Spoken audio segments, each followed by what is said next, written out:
ಹೇಗಿದ್ದೀಯಾ? ನಾನು ಚೆನ್ನಾಗೇ ಇದ್ದೇನೆ, ನೀನ್ ಹೇಗಿದ್ದೀಯಾ? ನನಗೇನು, ಬಿಂದಾಸ್ ಆಗಿದ್ದೀನಿ. ನಾನು ಇಲ್ಲಾಂದ್ರೆ ಮನುಷ್ಯರೇ ಇಲ್ಲ. 1 ಗಂಟೆ ನಾನು ಕಾಣಿಸದಿದ್ದರೆ ಪ್ರಾಣ ಹೋಗುತ್ತದೆ ಜನರಿಗೆ, ಗೊತ್ತಾ? ಗೊತ್ತು.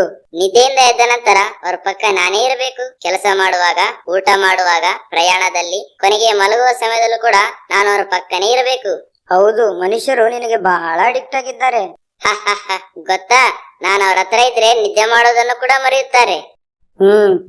ನಾನು ಮನುಷ್ಯನ ಕೈಯೊಳಗೆ ಹಿಡ್ಕೊಳ್ಳುವಷ್ಟು ಇದ್ದರೂ ಪ್ರಪಂಚವೆಲ್ಲ ನನ್ನ ಸ್ವಾಧೀನದಲ್ಲೇ ಇದೆ. ಚಿಕ್ಕ ಮಕ್ಕಳು ನಾನಿದ್ರೇನೆ ಊಟ ಮಾಡುತ್ತಾರೆ. ಯವನಸ್ಥರಿಗೆ ನಾನು ಇದ್ರೆ ಊಟನೇ ಅವಸರವಿಲ್ಲ. ಇನ್ನು ದೊಡ್ಡವರಿಗೆ ಬೇಕಾಗಿರುವ ಎಂಟರ್ಟೈನ್ಮೆಂಟ್, ಮಹಿಳೆಯರಿಗೆ ಬೇಕಾಗಿರುವ ಸಿನಿಮಾಗಳು, ಧಾರಾವಾಹಿಗಳು ಎಲ್ಲ ನನ್ನ ಹತ್ರ ಸಿಗುತ್ತವೆ. ನಿನಗೊಂದು ವಿಷಯ ಗೊತ್ತಾ? ಒಂದು ದಿನಕ್ಕೆ ಮನುಷ್ಯ ಸುಮಾರು 4 ತಾಸು ನನ್ನ ಜೊತೆನೇ ಕಳೆಯುತ್ತಾನೆ. ಸರಿ, ಆಗಲಿ. ನಿನ್ನ ಸ್ವಾಧೀನದಲ್ಲಿರಲಾರದರು ಕೂಡ ಇದ್ದಾರೆ, ಗೊತ್ತಾ? ಯಾರು? ಅನಾಗರಿಕರು? ಮೊಬೈಲ್ ಉಪಯೋಗಿಸುವುದಕ್ಕೆ ಬರದವರ? ಅಲ್ಲ. ಮತ್ತೆ ಯಾರು? ಕ್ರೈಸ್ತರು. ಅದ್ಯಾಕ್ ನಗುತ್ತಾ ಇದೀಯಾ? ಜೋಕ್ ಚೆನ್ನಾಗಿದೆ. ಜೋಕ್ ಅಲ್ಲ, ನಿಜ. ಸಮಯವನ್ನು ವ್ಯರ್ಥ ಮಾಡಬಾರದೆಂದು ಬೈಬಲ್ ಅಲ್ಲಿದೆ. ಆದ್ದರಿಂದ ನಮ್ಮ ಕ್ರೈಸ್ತರು ನಿನ್ನ ಜೊತೆ ಕಳೆದು ಸಮಯವನ್ನು ಹಾಳು ಮಾಡುವುದಿಲ್ಲ. ಹುಚ್ಚವನೇ, ಏನ್ ಆಲೋಚನೆ ಮಾಡ್ತಾ ಇದೀಯಾ? ನಮ್ಮ ಕ್ರೈಸ್ತರು ದೇವರನ್ನು ಎಷ್ಟೋ ಪ್ರೀತಿಸುತ್ತಾರೆ. ಅದಕ್ಕೆ ಲೋಕದಲ್ಲಿರುವ ಅವಸರವಿಲ್ಲದ ವಿಷಯಗಳಿಗೆ ಸಮಯವನ್ನು ಕಳೆದುಕೊಳ್ಳುವುದಿಲ್ಲ. ನಿನಗೊಂದು ವಿಷಯ ಹೇಳ, ನಿಮ್ಮಲ್ಲಿರುವ ಬಹಳ ಜನ ಕೂಡ ನನ್ನ ಗುಲಾಮರೇ. ಅದೇನಲ್ಲ, ನೀನು ತಪ್ಪು ಹೇಳ್ತಾ ಇದೀಯಾ. ಒಂದು ವೇಳೆ ನಿನ್ನ ಉಪಯೋಗಿಸಿದರೂ ಅವರ ಅವಸರಗಳಿಗೆ ಅಥವಾ ದೇವರ ವಿಷಯಗಳಿಗೆ ಮಾತ್ರ ಉಪಯೋಗಿಸುತ್ತಾರೆ. ನಮ್ಮವರು ಯೂಟ್ಯೂಬ್ ಉಪಯೋಗಿಸಿದರೆ ದೇವರ ವಾಕ್ಯ ಕೇಳುವುದಕ್ಕೆ, ವಾಟ್ಸ್ಆಪ್, ಫೇಸ್ಬುಕ್ ಉಪಯೋಗಿಸಿದರೆ ದೇವರ ವಾಕ್ಯವನ್ನು ಕಳಿಸುವುದಕ್ಕೆ ಮಾತ್ರ ಉಪಯೋಗಿಸುತ್ತಾರೆ. ಬಾರಿ ಹೇಳಿದ್ಯಪ್ಪ, ನಿಜ. ಆದ್ರೆ ಅವ್ರು ಅದಕ್ಕೆ ಉಪಯೋಗಿಸ್ಬೇಕಂತ ಅಂದುಕೊಳ್ತಾರೆ. ಹಂಗೆ ಯೂಟ್ಯೂಬ್ ಹೋಗ್ತಾರೆ. ಹೋದಾಗ ಆ ಹೀರೋ ಅಂತವನ, ಹೀರೋಯಿನ್ ಏನ್ ಮಾಡಿದಾಳೆ ಗೊತ್ತಾ ಅಂತ 2 ಸಜೆಷನ್ ಕೊಡ್ತೇನೆ. ಅಲ್ಲಿ ಮುಳುಗುತ್ತಾರೆ, ಎಲ್ಲೋ ತೇಲುತ್ತಾರೆ. ಇವಾಗ ಹೇಳು, ಅವರ ಸಮಯವೆಲ್ಲ ನನ್ನ ಸ್ವಾಧೀನದಲ್ಲಿ ಇದೆ ತಾನೆ?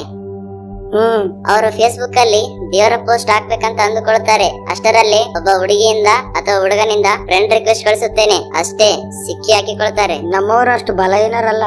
ನನ್ನ ಹತ್ತಿರ ಬಹಳ ಲಿಸ್ಟ್ ಗಳಿದಾವೆ, ಬೇಕಾ? ಬೇಡ ಬಿಡು.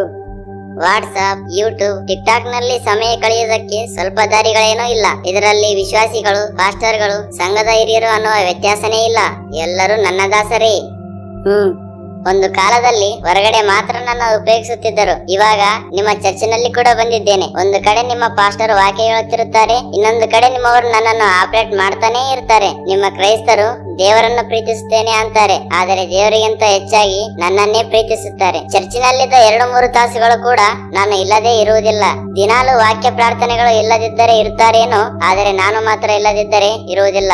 ಅಷ್ಟು ಹುಚ್ಚು ನಾನಂದ್ರೆ. ನಾನು ಸುಳ್ಳನ್ನು ಕಲಿಸುತ್ತೇನೆ, ವೇಷವಾಟಿಕೆ ರೂಢಿ ಮಾಡುತ್ತೇನೆ, ತಪ್ಪು ತೋರಿಸ್ತೇನೆ, ಮಾಡಿಸ್ತೇನೆ, ಭಕ್ತಿಯಿಂದ ಹಿಂದಕ್ಕೆ ಎಳೆದು ಲೋಕದಲ್ಲಿ ಕಳಿಸುತ್ತೇನೆ, ನರಕಕ್ಕೆ ಕಳಿಸುತ್ತೇನೆ. ನನ್ನನ್ನು ಮಿತವಾಗಿ ಉಪಯೋಗಿಸುವವರಿಗೆ ನಾನು ಉಪಕಾರಿಯೇ, ಆದರೆ ಅತಿಯಾಗಿ ಉಪಯೋಗಿಸುವವರಿಗೆ ಮಾತ್ರ ಅಪಕಾರಿಯೇ. ನನ್ನ ಮೂಲಕ ದೇವರ ವಾಕ್ಯಗಳನ್ನು ಕೇಳಿ ಬಲ ಹೊಂದಿದವರು ಇದ್ದಾರೆ, ಬಲವಾಗಿ ದೇವರಲ್ಲಿದ್ದು ಕೆಳಗಿಳಿದವರು ಇದ್ದಾರೆ. ನನ್ನನ್ನು ಒಂದು ಪರಿಕರವಾಗಿ ಅವಸರಗಳಿಗೆ ಉಪಯೋಗಿಸಿದರೆ ನಾನು ಮೇಲು ಮಾಡುತ್ತೇನೆ. ನನ್ನ ಜೊತೆ ಅತಿಯಾಗಿ ಸಾಹಸ ಮಾಡಿದರೆ ನಿಮ್ಮ ಆತ್ಮೀಯ ಜೀವಿತಕ್ಕೆ ಎಷ್ಟೋ ನಷ್ಟ. ಹೋಗಿ ನಿಮ್ಮವರಿಗೆ ಹೇಳು, ಈಗಲಾದರೂ ಬದಲಾಗ್ರು ಅಂತ.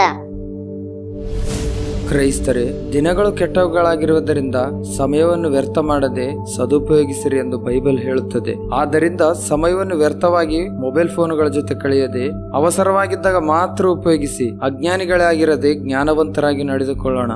ಆಮೇನ್.